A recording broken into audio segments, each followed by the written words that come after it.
Bonjour, nous allons étudier ensemble la première sikha dans la paracha des Kedoshim, dans Chalek Chav Zayin ou Lekutei Sichot. Rabbi nous dit la chose suivante.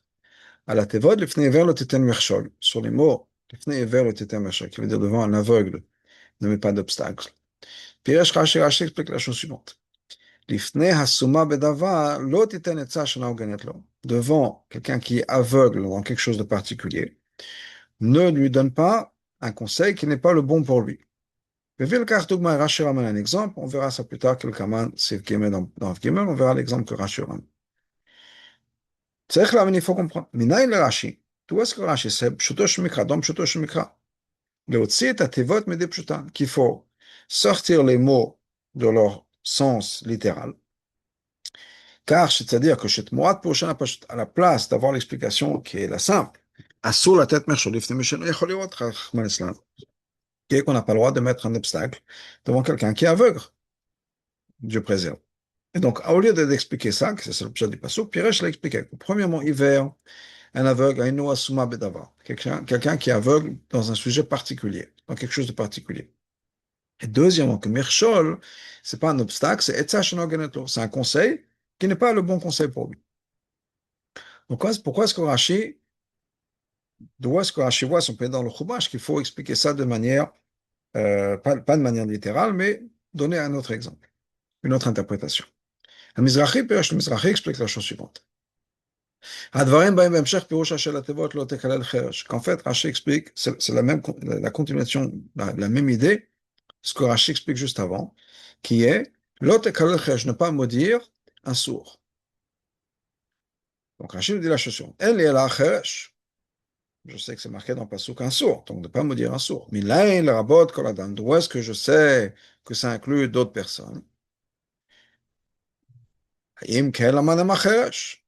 Dans ce cas-là, pourquoi est-ce que c'est marqué cheresh? Ma cheresh, quelqu'un qui ne peut pas entendre ce qu'on lui dit, la même chose de manière générale. C'est-à-dire que c'est pas littéralement uniquement le cheresh, mais c'est aussi quelqu'un qui ne va pas entendre ce qu'on dit, qui ne va pas comprendre ce qu'on lui dit. Voilà, de dire quelqu'un en français alors qu'il ne comprend pas le français, etc. Étant donné que les deux halachot sont mis ensemble dans le pasuk, il faut dire des hiver de cheresh. Que de la même manière que cheresh, je vais le mot, ma cheresh lav davka, maintenant que cheresh, quelqu'un qui est sourd, c'est lav davka, quelqu'un qui est sourd, c'est pas nécessairement quelqu'un qui est sourd. Afiver lav davka, hiver, la même chose quand il s'agit de quelqu'un qui est aveugle, qui est non-voyant, c'est pas nécessairement quelqu'un qui est non-voyant, ça peut être quelqu'un aussi, dans le sens un peu plus figuré, qui est quelqu'un qui est aveugle dans un sujet particulier, il n'a pas de connaissance, je sais pas, dans la finance. Il a besoin d'un conseil de finance ou légal, etc. Donc, de ne pas donner des mauvais conseils à quelqu'un dans un domaine dans lequel il est aveugle. Et ça, ce que le Mizrahi explique, c'est la même idée que ce que le Rashi explique juste avant, que par rapport à quelqu'un qui est sourd, c'est pas quelqu'un qui est sourd nécessairement, qui ne peut pas entendre du tout, c'est quelqu'un qui ne comprend pas ce qu'on lui dit. OK. Donc ça, c'est l'explication. Ah bah, le pirouge est caché. Mais cette explication est difficile d'accepter l'explication du Mizrahi. Pourquoi est-ce que Rashi sort les mots de leur contexte? Moi, je suis fâché, le fâché me pose la question.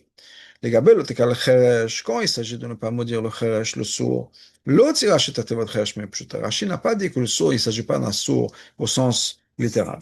Le rakata, ma cheresh, l'amdin ma cheresh avkol. Rashi écrit quelque chose d'autre. Que cheresh ne se limite pas juste à quelqu'un qui n'entend pas, ça va au-delà de ça. Donc, la même manière que quelqu'un qui est cheresh, avkol, la même manière d'autres personnes qui ne comprennent pas ce qu'on dit. Ok? Alors que quand il s'agit de l'aveugle, Katav Rashi, Rashi explique, chez hiver, ça veut dire quoi hiver, pirocho, chez l'eau qui l'explication littérale, c'est pas dans le pshat, Mishan Bicholto Lero, quelqu'un qui ne peut pas voir, mais ça peut s'étendre quelqu'un qui est aveugle dans un domaine particulier. Non, Rashi n'a pas dit ça, il a dit Souma Bedava.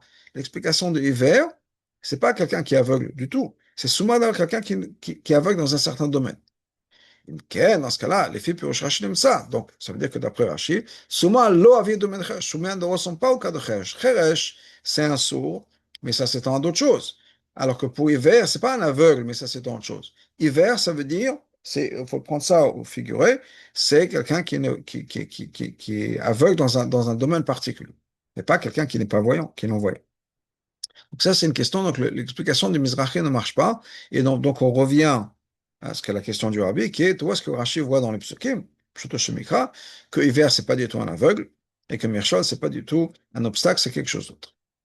Or, au-delà de ça, la bioana, l'explication qu'on vient de donner, Urak mitam le cache le faresh hiver lavdavka hiver, et la suma bedava. C'est que ce serait peut-être après le Mizrahi, ce serait effectivement une raison pour nous dire que hiver ne se limite pas à quelqu'un qui est non-voyant, mais quelqu'un qui est aveugle dans un domaine particulier. Mais ça n'explique pas aussi pourquoi est-ce que Rashi est obligé de dire que tu es mirchol, qu'un obstacle est machmon le tenato. Ça ne veut pas dire un obstacle. Et l'amira d'Afka, ça veut dire il s'agit de parler, pas de placer un obstacle, mais de parler. Ve'el machmon mirchol stam. Et ça ne veut pas dire juste un obstacle, et ça, c'est un conseil, un mauvais conseil. Encore une fois, Rachid nous dit juste de parler.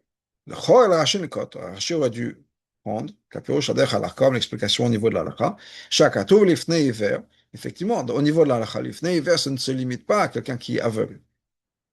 Mais ça s'étend à quelque chose d'autre. Baal Hazir, ça vient nous prévenir. Shelo Litet Mershol Lifnei Yodi Soma Bedavar, de ne pas mettre un obstacle devant un juif qui est aveugle dans un certain domaine, Bidvar Aver en ce qui concerne une Avera. Que mot Dougma Bachas, par exemple, L'Agma nous donne un exemple. Lo yeshit adam kosh liyan le nazir, de ne pas donner un verre de vin à quelqu'un qui est nazir. Car il ne s'agit pas de parler. Et là, c'est effectivement, c'est mettre quelque chose, c'est placer la personne dans une situation qui n'est pas bonne. Donc là, c'est effectivement l'ifnei ver. Donc Rachel a pu prendre l'exemple de l'agma. L'ifnei ver, il ne s'agit pas donc de parler, de dire, donner un conseil. Effectivement, de faire en sorte que la personne va trébucher, va avoir un obstacle dans quelque chose d'autre. Donc, il y a deux questions pour l'instant. Ce que le rabbin nous pose, c'est pourquoi est-ce que Rashi prend le mot de hiver et le sort de son sens littéral? Et c'est pas quelqu'un qui est non-voyant, c'est quelqu'un qui est aveugle dans un domaine particulier, et que placer, l'otiten vershon, placer un obstacle, il ne s'agit pas de placer, il s'agit de parler, de lui donner un mauvais conseil. Donc, pourquoi Rashi sort ces deux choses-là au niveau du pshat? Hagorie Katab, le Goariel, le Maral explique, Shachocha shel Rashi perosé misui makatou, que la preuve que Rashi a, c'est la fin du pasuk.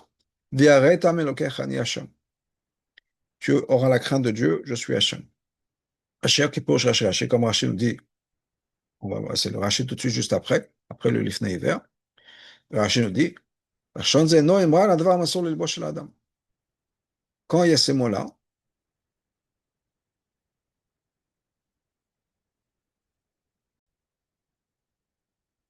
donc, que quand il y a ces mots-là, Viareta melokecha ani Hashem, pour avoir la crainte de Dieu, Rashi nous dit, c'est quelque chose qui est dans le cœur.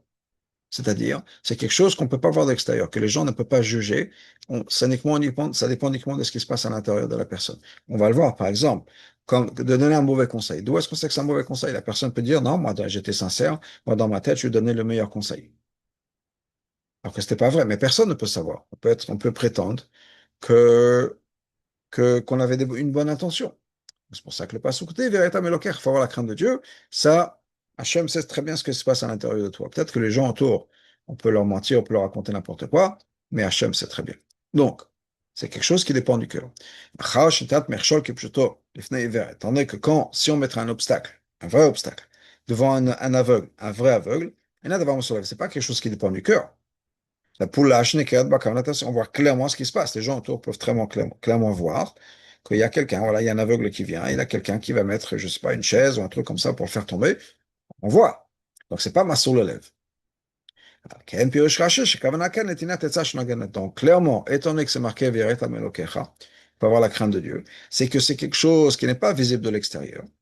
Et donc, Rachid dit, ouais, très bien, donc l'ifnei vert, ça ne peut pas être quelque chose qui est au sens littéral, de ne pas mettre un obstacle devant un aveugle, ça doit être quelque chose qui se passe à l'intérieur de la personne, et d'où l'explication donc de Rachid. Donc, ce que je reprends les mots dans la Sikha, Aken Pirush Rashi, donc Rashi explique, Shakavana Kan, il s'agit de donner un mauvais conseil pour la personne. On ne peut pas savoir ce que la personne a en tête quand il lui donne ce conseil. Est-ce que la personne est sincère, veut vraiment lui donner un bon conseil, ou bien non, c'est un mauvais conseil. La personne peut s'excuser en disant, le Tova le Kamati, moi j'ai une bonne intention. Donc ça, c'est l'explication du Maharal. D'où est-ce que donc dans le Guari, d'où est-ce qu'on sait que, ou de ce que Rashi sait, que le Passouk parle de quelqu'un qui est au sens figuré, et ça vient de ces points-là, Viret Amelokech. Mais c'est difficile d'expliquer, de dire que, effectivement, ça, c'est la base de Rashi. Pourquoi? Parce que si c'est comme ça, Rashi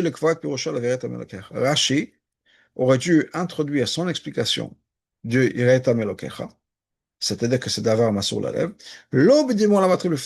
pas comme un Rashi séparé, un Dibur Amatril séparé. Votre Dibur Amatril, Rashi aurait dû mettre ça dans le même Dibur Amatril, dans la continuité. C'est pour ça que c'est marqué, tu auras la crainte de Dieu. Parce que c'est ça l'explication qui amène Rashi à dire que l'hiver, c'est pas vraiment un hiver, et Mircha, c'est pas vraiment un Mircha. Adech là, Shema Torah Konim, quand c'est d'ailleurs marqué dans Torah Konim, Shema Tomar Etzat Tova. Peut-être que tu vas dire, moi j'ai donné un bon conseil.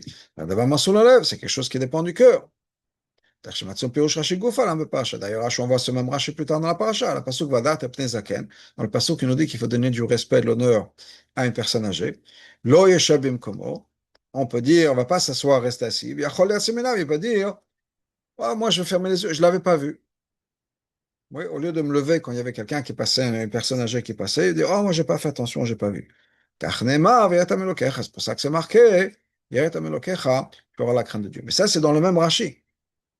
C'est-à-dire que quand on parle de pardon, Vadat Apnei Zaken, Rashi nous dit, d'où est-ce que je sais qu'on ne peut pas prétendre? Voir la crainte de Dieu. Donc le fait que, si Rashi vraiment se base sur cette idée-là, que c'est Viret Amelokecha, tu vois la crainte de Dieu, c'est de quelque chose qui se passe à l'intérieur de la personne. Ça marche. Mais ici, chez nous, qu'est-ce que Rashi a fait? Il a séparé les deux. Il a écrit ça dans un Dibur Amatril de par lui-même. Mashma, donc c'est mashma que quoi? Qu'est-ce que ça veut dire? Que non, les deux explications sont séparées. L'explication de ne pas donner un mauvais conseil à quelqu'un qui est aveugle dans un certain domaine, c'est une chose. Et ce qui force Rashi à dire que c'est cette explication se trouve dans ces mots-là. Dans ces mots-là. Ça n'a rien à voir. C'est d'autres mots. Rashi a son explication.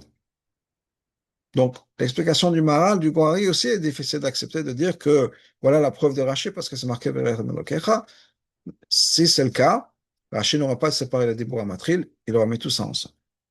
Donc, on reste avec notre question. Et on a rejeté donc le Mizrahi, le Pshat du Mizrahi, le Pshat du Gohari. Ensuite, Bemshech Pirusho Devi Rashi Dogma. Donc, on a ramené l'explication que Rashi nous dit donc, Bifnei vers le Tetem Ersha, c'est quoi? Ne pas donner un mauvais conseil à quelqu'un qui est aveugle dans un certain domaine. Ensuite, Rashi ramène un exemple. On avait vu au début de la Sikha, le Rabbi nous dit on verra ça dans Gimel. On est à Gimel maintenant. Donc, c'est quoi l'exemple de Etza Shena Uganetlo, un conseil qui n'est pas approprié pour lui? Al-Toma, ne lui dis pas, Mechor Sadecha, vends ton champ, Kach lecha chamor, et achète-toi un âne, Vata okef alav, et toi tu vas l'abuser. Donc là maintenant, tu prends ce champ de la personne. Donc tu lui dis, tu lui donnes le conseil de vendre le champ, et en fait, toi tu vas prendre le champ, c'est toi qui vas racheter le champ parce que tu veux le récupérer. Et le mouvant, on comprend pas. Premièrement, Pirouche Etza Shena Gonetlo, Pashut Biotem. Premièrement, de dire de donner un mauvais conseil, c'est très évident, c'est très clair. Et le Dresh Kobi, on n'a pas besoin d'expliquer. Okay, dans ce cas-là, la c'est Bichlal Rashi avec Kardogman. Dans ce cas-là, pourquoi est-ce que Rashi Bichlal a besoin d'amener un exemple? Tu lui donnes un mauvais conseil, ok, très bien, point final. Il n'y a pas besoin d'expliquer ce que c'est qu'un mauvais conseil. Deuxièmement, même si, disons que pour X raisons, on a besoin de donner un exemple. Rashi a besoin de donner un exemple de qu'est-ce que c'est qu'un mauvais conseil. Alors, on peut donner plein d'exemples qui sont encore plus faciles, encore plus simples que ça. Donc, Yeter Alken, encore plus que ça. Le Torah de Kohanim, dans Torah de Kohanim, qui est Mekosh et Rashi, qui est la source du commentaire de Rashi, il y a trois exemples qui sont ramenés. Des Sachino Ganet, un mauvais conseil. Alors, qu'est-ce qu'il nous est dit? Ne lui dis pas, sors tout le matin, va voyager tout le matin. Qu'est-ce qui va se passer? Chez Capro, l'estime, il va se faire attaquer par des brigands. Donc, tu donnes un mauvais conseil. Encore une fois, après, tu peux dire, ah, moi, je ne savais pas. Et là, tu donnes ce mauvais conseil. Ou bien tu peux lui dire, Tsebet Sawaim, sors au milieu de la journée. Et chez Ishtaref, pardon. Sheko Shara Veshemesh, qui va être frappé par le soleil et par la chaleur. Donc, il va sortir en plein milieu de la journée. Tu lui dis, non, vas-y, va au parc, va au Euro Disney. Au milieu de la journée, il n'y a pas beaucoup de monde. En fait, il va souffrir la chaleur. Ok. Troisièmement, Altamar le Mukhot Sadecha, et ne lui dis pas, c'est ces trois exemples, vends ton champ, kach lecha chamor, achète-toi un âne à la place, va, tokef alav notamino, et toi, tu vas l'abuser, et tu vas le prendre de lui. Tu vas prendre ce champ. Et Shamouva Dogma B'Shachut Davar Avera, plutôt, dans le Torah de Kohanim, il y a un exemple par rapport à une Avera, qui est par exemple, ce que le Torah de Kohanim dit, Ba Vamalo Bat Ishi Ploni Maï Lekuna. Si quelqu'un vient te demander, il dit, cette jeune fille-là, est-ce qu'elle peut se marier avec un Kohen? Ne lui dis pas oui, elle peut, alors qu'elle n'est pas à cacher. Oui, quelqu'un peut demander, je ne sais pas, une question sur un chidour, il dit voilà, moi je suis un Cohen, parce que cette jeune fille elle a été divorcée ou autre chose, etc. Ne lui dis pas non, non, vas-y, c'est bon, et alors qu'après il ne pourra pas. Bon, ça c'est un exemple par rapport à une affaire. Comme à Dugmata. Donc là, on a trois ou quatre exemples. En tout cas, de tous ces exemples-là, les trois qui sont mentionnés tout de suite, un quatre Rachid Achona Dafka, Rachid après le dernier. Et pas les deux premiers exemples qui sont beaucoup plus simples de donner un mauvais conseil. Ensuite, le dogma, dans l'exemple plutôt, on ne comprend pas pourquoi est-ce que Rashi ramène dans le Pshuto Shemikra. Encore une fois, il s'agit d'expliquer le pasuk. C'est pas juste de donner des commentaires. On explique le pasuk. Donc pourquoi est-ce que Rashi ramène Gamet assume la fin aussi, qui est Vata akef alav notamino. Toi, tu vas l'abuser et tu vas prendre le champ de cette personne. Page toute, au niveau le plus simple. Tam shizoy et ça, la raison pour laquelle c'est pas un bon conseil de lui dire vends ton champ pour acheter un âne à la place. Parce que cette personne-là, qui est encore une fois aveugle, disons, dans les investissements financiers, etc., pour lui, ce serait mieux d'avoir un champ plutôt qu'un âne. Dans ce cas-là, dans ce cas-là, quelle différence, quel est l'intérêt de rajouter un autre point qui n'a rien à voir, qui est que toi tu vas en profiter pour prendre le champ. Soit c'est bien pour lui, soit c'est pas bien pour lui. Le fait que tu vas toi récupérer le champ derrière, ça change rien. On aurait pu répondre à cette question-là, au moins, en tout cas, même pas de manière facile, mais en tout cas, bon, peut-être qu'on peut un peu pousser, si on peut dire, à la Pasuk, il y a un Pasuk dans Parashat Vayechi qui nous dit la chose suivante. Issachar, Chamo Gam Ravatz Ben Amishvatayim. Issachar est comparé à un âne. Et là-bas, qu'est-ce que Rashi nous dit? Piresh Rashi, qui Chamor Chazak, Issachar est comparé à un âne qui est fort, Shematim Moto Masakavet, sur lequel on met un poids extrêmement lourd. Amahalech Bayom Velayla, et l'âne continue à marcher jour et nuit, Ve'en Olina, Babait, il ne dort pas à la maison. Sherotzela Noah, Chovez Ben Atrumin. Et quand il veut se reposer, il se repose dans les champs, Betruma Yarot, Shemelech Shempak, entre les villes, et là où il va amener la marchandise. Donc on peut s'arrêter au milieu de la route et l'âne se repose un petit peu et on n'a pas besoin de le ramener à la maison. Il peut continuer, il est en route, il travaille, il amène les choses. Les ânes, c'est un peu les camions de l'époque. Il amène des choses d'un endroit à l'autre, il peut porter des choses très lourdes. Il n'a pas besoin de rentrer à la maison, il peut voyager, il a besoin de se reposer au milieu de la nuit quelque part, il se met sur le bord de la route et c'est bon. Donc ça, c'est l'idée d'un âne. Donc on peut comprendre de ça. Et Philo ben Chamesh le Mikra, même un enfant de 5 ans qui a déjà étudié cette paracha-là, qui a déjà étudié ces brachot-là, et donc il peut le dire que que peut-être qu'on peut se dire qu'en ce qui concerne la parnassa, il y a beaucoup plus de bénéfices d'avoir un âne que d'un champ. Pourquoi? L'âne peut travailler jour et nuit. L'autre sans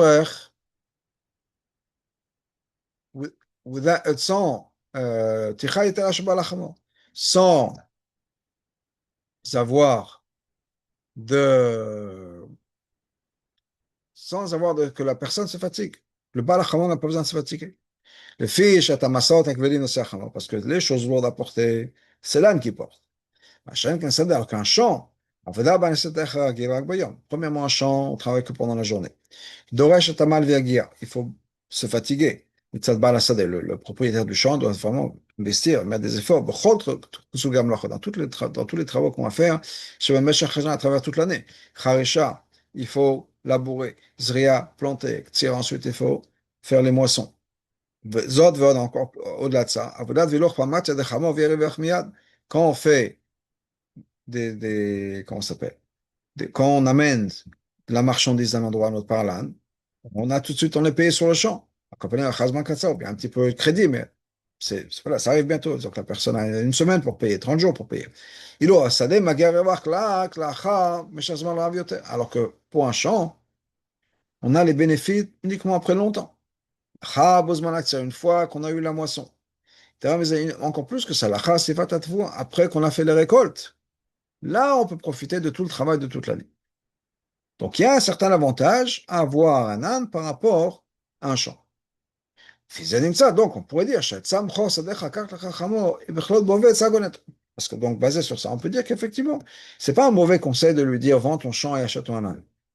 De manière générale, c'est tzahogala, c'est un conseil qui a du sens. C'est pour ça que Rashi finit. Toi, ton intérêt, c'est quoi? Que tu vas en profiter et tu vas prendre le champ. Ça veut dire que quoi? C'est quoi le problème ici? C'est pas que tu donnes le conseil qui n'est pas un bon conseil pour cette personne. C'est que tu penses à toi. Toi, tu essaies de réfléchir comment tu vas prendre le champ. Il s'avère que Baruch Hashem, Bashgacha Pratit, la personne vient te demander un conseil et tu sautes sur l'occasion pour lui dire, bah, tu sais quoi, vends ton, je pense que c'est mieux que tu vendes le champ, mais en fait, tu penses qu'à toi, tu penses qu'à racheter le champ.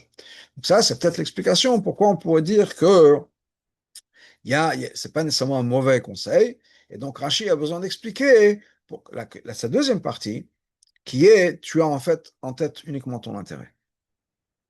Parce que la question, là où on en est, la question du rabbi, c'est pourquoi est-ce que Rashi rajoute ça? Si c'est un mauvais conseil de dire vendre l'immobilier pour acheter quelque chose qui n'est pas permanent, dans ce cas-là, le conseil, c'est un mauvais conseil, point final.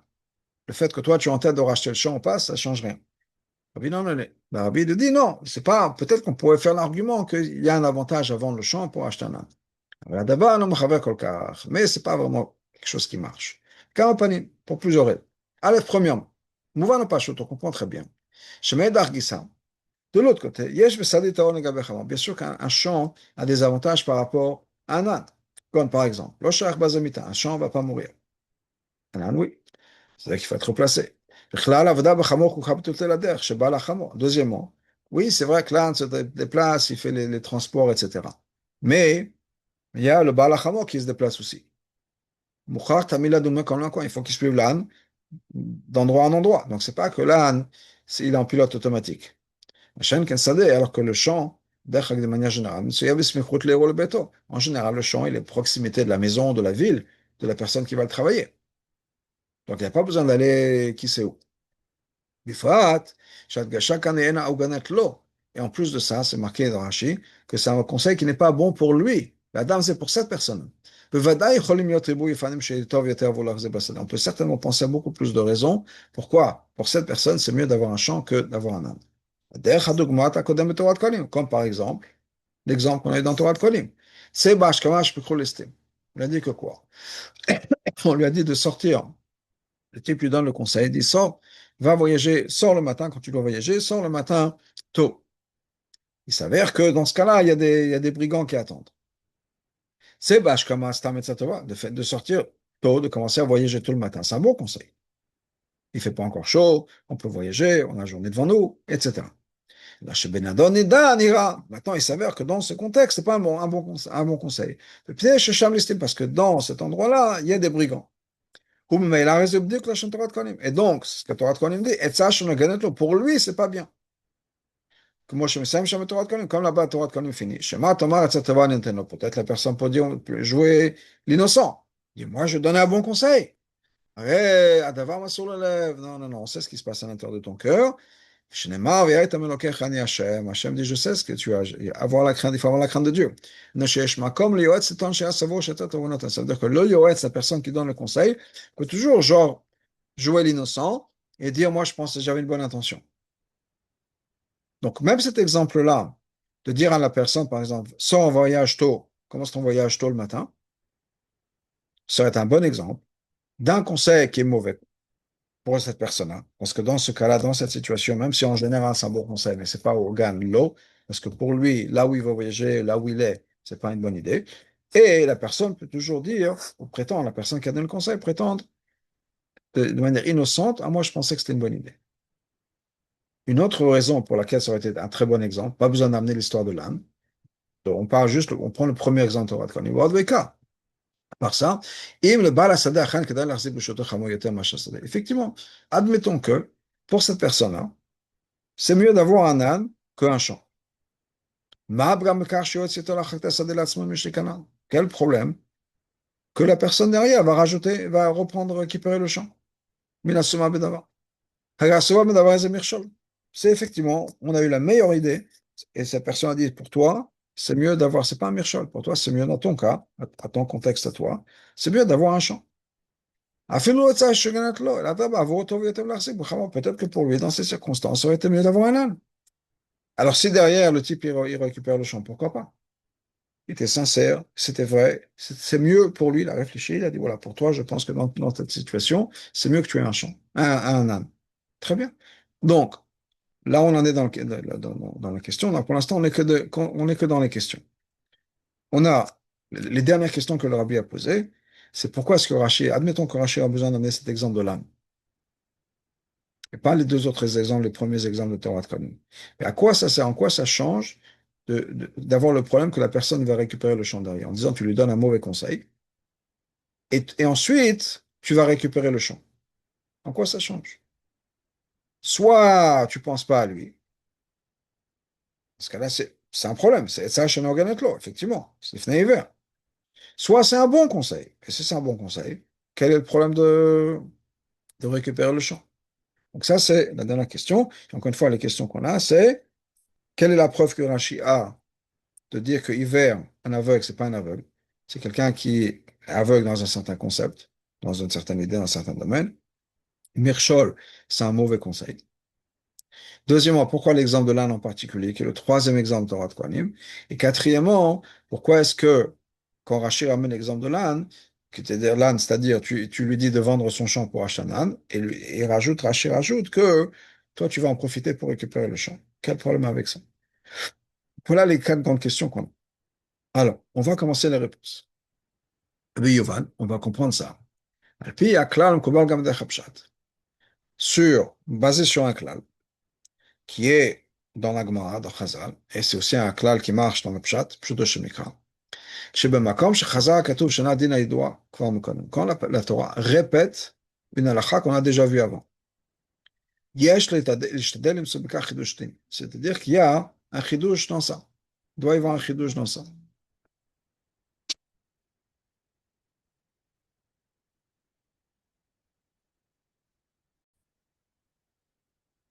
Donc, on va chercher un nouveau din. ולא לומר, pas juste de dire שכפילות זוהי כדי לעבוד בלהבין קצה בזה ותו לא. Pas juste pour dire que oui, la raison pour laquelle la Torah le répète, c'est juste pour qu'on soit chayav plusieurs fois. Il doit y avoir un changement et d'avoir un chidouche en général. On essaie de chercher le chidouche quand la Torah répète un din. Effectivement, il y a des fois où Rachid nous dit la raison pour laquelle la Torah répète quelque chose, c'est pour qu'on soit ouvert deux laves, deux interdictions. C'est parce qu'en tout cas, au niveau du pshat, on ne voit pas ce qui est nouveau. Donc, la chora, c'est que la Torah nous dit voilà, on va transgresser pas une seule avéra, mais deux avéras, etc. Et on voit dans les mots de Rashi lui-même, ici c'est dans notre pasuk, les mots de ne pas maudire un sourd. Rashi nous explique, on a vu ça plus tôt, mais Naïl rabot kol adam. D'où est-ce qu'on sait que ça inclut n'importe quelle personne? Talmud Lomar, le pasuk lo techalel, ne pas maudire. Dans ce cas-là, pourquoi on s'est marqué un sourd? Machesh, la même manière que Chesh n'entend pas ce qu'on lui dit, etc. Rashi יכול לפרש בפשטות. Rashi aurait pu dire que quoi? שאף על פי שישנו איסור לא טהור. Malgré le fait qu'il y a un isour de ne pas maudire qui que ce soit. הכל לכל אדם, ça inclut n'importe quelle personne. אף את החרש, même un חרש, même quelqu'un qui est sourd. Comme quand on est mort, בחוש מיוחד לתקלל. Mais il y a quelque chose de particulier pour le חרש, qui est marqué de ne pas maudire, כדי להוסיף בחרש לאו יותר, pour qu'il y ait un lave supplémentaire par rapport au חרש. זה מובן, donc de là on comprend שכל זמן שאפשר לפרש את הכתוב באופן שאינו מצריך לומר שחז"ל כתוב רק כדי לעבוד בלהבין, יש לפרש כאן. Donc de là on voit que quoi? Parce que Rachid nous dit que quand on peut trouver une explication, de pourquoi est-ce que la Torah a répété, c'est qu'il y a une raison, pas juste nous dire c'est plus de la vie, Quand il y a une raison, il faut trouver la raison. On essaie d'expliquer qu'il y a une raison. Donc, la même chose chez nous. עניין לפני עיוור לא תיתן מכשול כפשוטו. C'est quoi cette idée לפני עיוור לא תיתן מכשול de pas כפשוטו au niveau le plus littéral, c'est que quoi? C'est אסור להניח מכשול שינזק עיוור על ידו. On n'a pas le droit de mettre un obstacle qui va causer du tort à un aveugle. ידענו כבר מה נאמר בתורה לעיל. On sait déjà cette avéra sur quelque chose qui est marqué plus tôt dans la Torah. על דבר כמה מאורעות אסורים. Sur plusieurs événements qui sont assourds, biturim qui sont des choses qui ne sont pas souhaitables. Par exemple, kiftach ishbo, kika ishbo. Quelqu'un qui fait un trou, qui ouvre un trou dans la rue, le chasseno qui ne va pas couvrir, venafal shama, quelqu'un va tomber, va là-bas, la personne qui a ouvert ce trou dans la rue doit payer. On sait déjà qu'on n'a pas le droit de faire quelque chose qui est un merchol, qui va causer à une personne de tomber et qui va causer un dommage à quelqu'un d'autre. La Torah ne dit pas là-bas que c'est question de Issur Ve'eter, c'est permis ou interdit. La Tashlumin Nazek, on nous dit juste qu'il faut qu'il paye pour les dégâts. Adaba, au contraire. Si la personne est punie, il est obligé de payer pour le dommage qu'il a causé. Et tu as encore plus que ça. Là-bas, le Mirchol qu'il a fait, c'est pas quelque chose qui lui appartient. Que Pirush Rashi explique là-bas. La personne a fait un trou dans la rue. La rue ne lui appartient pas. Malgré tout, la personne qui a causé ce trou dans la rue, c'est que la personne qui a causé ce problème-là, il est obligé de payer. Il est obligé de payer pour le dégât, comme si c'était à lui, c'est lui-même le dégât lui appartenait, alors que le trou dans la rue, ça ne lui appartient pas. Donc, clairement, c'est quelque chose qui est assourd de le faire. C'est pour ça que Rashi dit non. Ça ne peut pas être qu'ici, de mettre un obstacle devant un aveugle, c'est la même chose que ce qu'on a vu déjà plus tôt. Il doit y avoir quelque chose de nouveau. Qui n'est pas inclus dans le din, qui est exactement la même idée, de causer un obstacle dans la rue, que quelqu'un va tomber, qui est donc de causer un dégât à quelqu'un d'autre. Et c'est quelque chose de nouveau, et quelque chose de nouveau qu'on n'aurait pas pu apprendre du pasuk Yiftach Ishbo. Quelqu'un, sauf c'est Zayn Velar, comme on va voir à partir de Zayn et jusqu'à la fin. Et après, pardon. Donc, qu'est-ce que le rabbin nous explique? C'est que Rachid nous dit, si le pasuk répète une idée qu'on a déjà vue, c'est qu'il y a quelque chose de nouveau. Où est-ce qu'on a déjà vu? On a vu plutôt dans Mishpatim, qu'on n'a pas le droit, qu'il faut payer. Et donc, clairement, c'est qu'on n'a pas le droit de causer du tort à quelqu'un, de faire en sorte qu'une personne va tomber, etc., trébucher, etc. Donc, clairement, le pasuk nous répète ça, c'est qu'il y a quelque chose ici. Donc, et donc, on comprend maintenant pourquoi est-ce que Rachid n'a pas pu prendre les deux premiers exemples de Torah de Konim, comme Etza Shena Oganetlo, qui est un mauvais conseil. Qui est quoi? C'est Bashkama, Shekafro Hulesti. Sort tôt le matin, il va se faire attaquer par des brigands. Ou bien, Tzed Betzoram, bien sort au milieu de la journée, il va souffrir de la chaleur.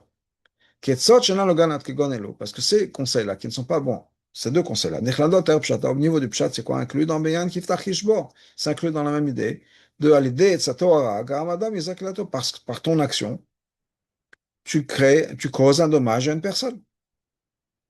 Donc on n'a pas le droit de causer des dommages à quelqu'un, à qui que ce soit, et ça on le sait déjà de Parashat Mishpatim. Donc ces deux exemples, Torah de Konim ne nous ramène rien du tout. C'est vrai qu'effectivement, le dégât qui va être causé ici, c'est pas quelque chose qu'on peut voir. Comme moi, c'est pas comme la personne qui a creusé un trou dans la rue. Mais au bout du compte, le résultat est le même. On a causé un dommage, un dégât à quelqu'un. Donc, c'est assaut et on le sait déjà. Et donc, c'est pour ça que Rachid nous dit, que ça ne peut pas être non plus l'exemple, comme la Gemara nous dit. C'est une des questions du Rabbi. Pourquoi il ne nous dit pas que l'ifnei vers, c'est de causer à quelqu'un de faire une avera? On n'a pas le droit de causer qu'une personne va faire faire une avera. Pourquoi? Étant donné qu'on n'a pas le droit de causer à une personne un dommage physique et matériel, soit dans le corps de la personne, soit dans les possessions de la personne, alors à plus forte raison, qu'on n'a pas le droit de causer un dommage spirituel, de lui faire un dommage au niveau de son âme, à l'idée de chez avoir que la personne va faire une avéra. Que moi, je suis maintenant parachat Bereshit, on voit ça d'ailleurs depuis Bereshit. Un Nachash ekshil et Chava, le Nachash a justement fait trébucher Chava, Bechet Etzadat, avec la faute du Etzadat. Nenash al-Kach, bon, Nash Chamomod, il a été puni avec une punition très très sévère.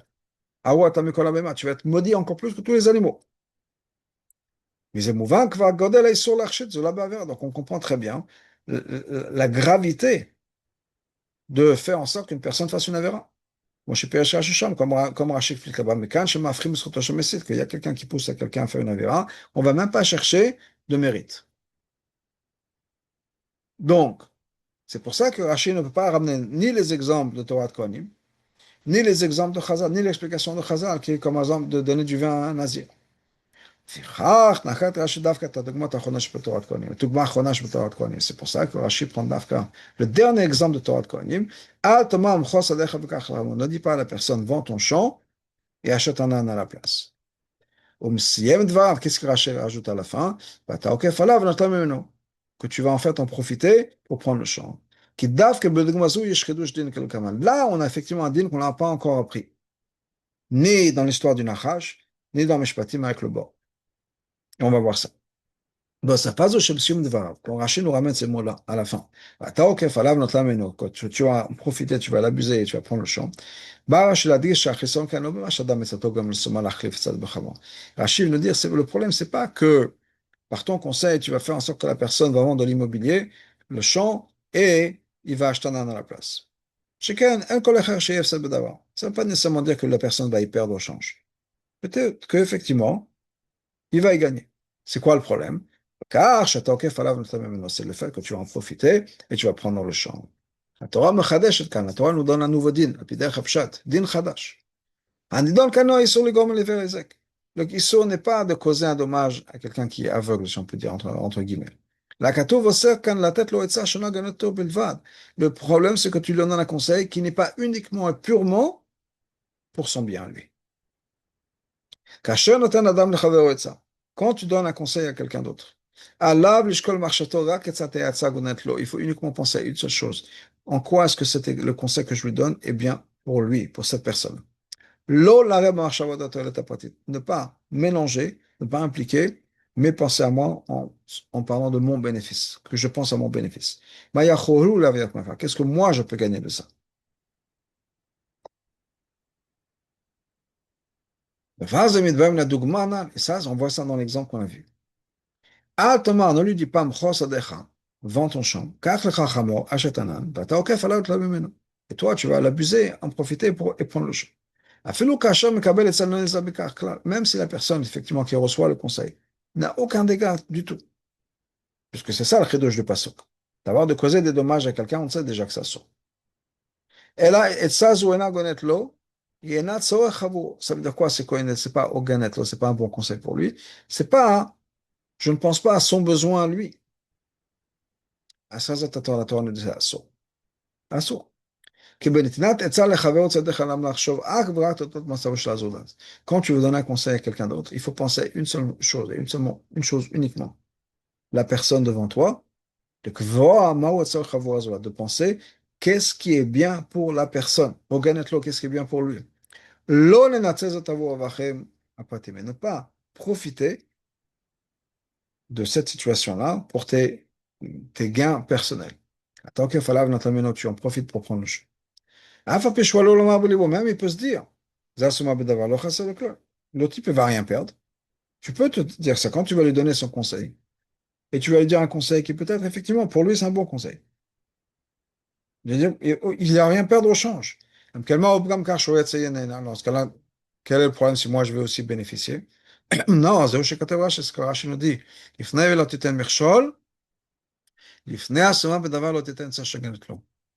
Pour quelqu'un qui est aveugle dans un certain domaine, ne donne pas un conseil qui n'est pas le bon conseil pour lui. Le merchol, c'est quoi? C'est même si l'autre personne ne va rien perdre. C'est pas quelque chose c'est pas un merchol, dans le sens où il va tomber, il va se faire mal, mal physiquement, émotionnellement, financièrement, rien de tout ça. Le Mirchol, c'est quoi? Comment tu vas donner ton conseil? Et ça, c'est un conseil qui n'est pas, tu ne penses pas à lui, ou n'est pas uniquement à lui. Souma, Souma, Savo, Shiot, Monsieur Etzan, Lo. La personne qui est aveugle pense que lui donne un conseil pour lui. La Mayoet, ok, en fait, le conseiller, la personne qui lui donne le conseil, en profite. Et il va lui donner, de manière pas très honnête, si on peut dire, un conseil qui est en fait pour le bénéfice de la personne qui va donner le conseil. Même si l'autre ne paie rien du tout. Et c'est basé sur tout ça, hein, on peut comprendre toute la recho de Rashi pour Rochel Varieta Meloker. Quand Rashi nous explique qu'il faut avoir la crainte de Dieu, qui est le dibour à matril d'après. Étant donné qu'on ne peut pas savoir, les êtres humains ne peuvent pas savoir que si on lui a donné le conseil, c'était pour le bien ou pour le mal. Et la personne peut s'excuser. Moi, j'ai une bonne intention. Et donc, c'est marqué, tu dois avoir la crainte de Dieu, qui connaît tes pensées. Torah de Kohanim, c'est marqué de manière très bref. Peut-être que tu vas dire, moi je donne un bon conseil. C'est marqué, c'est ce qui se passe dans le cœur. Il faut avoir la crainte de Dieu. Torah de Kohanim a dit que Shema Tova Netelo. Torah de Kohanim, c'est quoi? Diouk, le kvesh, il est sur quoi? Tu dis, Tova. Je donne un bon conseil. Thomas, le poël a été au bout du contact, c'était un mauvais conseil. Là, je sais pas, ça va mais mais aucun être humain peut dire que c'est de sa faute. Pourquoi? La personne peut s'excuser en disant, non, moi, je pensais que c'était un bon conseil. Donc, il n'y a aucun être humain, si on peut dire, qui peut le juger en disant, tu as abusé. Donc, c'est quelque chose qui dépend du cœur. Rashi ne veut pas rentrer dans les détails, est-ce que c'était un bon conseil, un mauvais conseil. C'est pas nos guerres. Ce qui est important dans ce din-là, c'est quoi? C'est pas ce que le conseil était bon ou pas. Qu'est-ce que toi tu avais en tête? Si au moment où tu lui as donné ton conseil, est-ce que tu pensais à lui ou à elle ou bien à toi? Et c'est ça qui va compter. C'est ça le chidouche du pasuk. Et ça, on peut même pas savoir.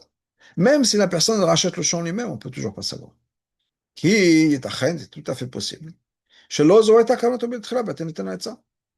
Que tout à fait possible que quand il a donné le conseil de vendre le champ, il n'avait aucune intention de racheter le champ lui-même, etc.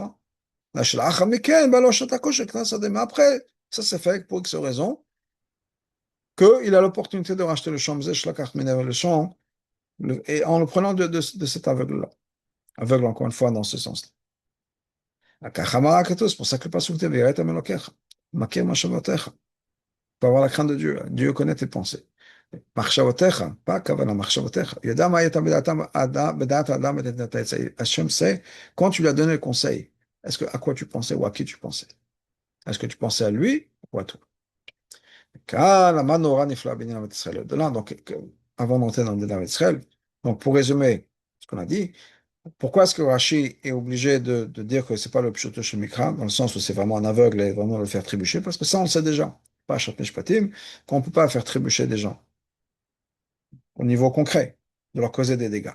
Donc, clairement, on n'est pas ça. C'est pas non plus Bourou Khanio de lui donner, de lui faire faire une Avera, parce que ça, on sait déjà dans le même concept, le Kashmiout, et même déjà depuis le Nachash, depuis le serpent, l'histoire de Chava. Donc, clairement, il y a un chidouche ici qui est différent de tout ça. Et le chidouche ici, c'est qu'il s'agit de quoi? Que tu lui donnes un conseil. Et peut-être même que le conseil, il est bon. Et la question, ce que le pasuk veut rajouter ici, c'est quoi? Que toi, tu as un intérêt personnel dans l'histoire. Et tu impliques ton intérêt personnel dans l'histoire. Et ça, c'est ce que le Rachid nous dit, c'est ça ce que le Pasuk nous dit. C'est pas une question de ce que le conseil il est bon ou pas. Est-ce que toi, tu penses au bien de la personne, ou bien tu penses à la personne, mais aussi à toi. Et la Torah nous dit, c'est interdit de faire ça. Quand on donne un conseil à quelqu'un, il faut penser uniquement à la personne. Mais quand la Mandora nifla b'navat Israël, là, on apprend une leçon extraordinaire dans l'Avat Israël. À quel point il faut s'investir dans aider dans le bien qu'on fait pour quelqu'un.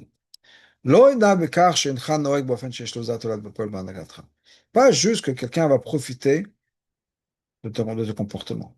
La der shelcha, la manière dont tu le fais, kavanatcha mataratecha, ton intention, ton but, af enogat kan, ça aussi c'est important. Besha shencha metiluzatecha, quand tu vas faire du bien à quelqu'un d'autre. Alecha letpashet legamre mimetziutecha. Tu te sors complètement de l'histoire. Arshov arva kamatzavo shlazot, tu penses uniquement à la personne devant toi. Et donc, il n'y aura aucun intérêt personnel qui sera mélangé, on a uniquement l'intérêt de la personne en face. Là, on a vraiment le aimer son prochain comme soi-même. Quand tu penses que la personne devant toi, ton ami, il est exactement comme toi, c'est-à-dire c'est-à-dire que Recha, c'est pas quelqu'un d'autre, c'est pas Zulat, c'est toi, Achdut Israël. Dans ce cas, tu penses à lui comme tu penses à toi. Et on pense à soi tout le temps. On va penser à lui et quand on est concentré sur lui, on est concentré sur lui uniquement lui. Kamocha mamash.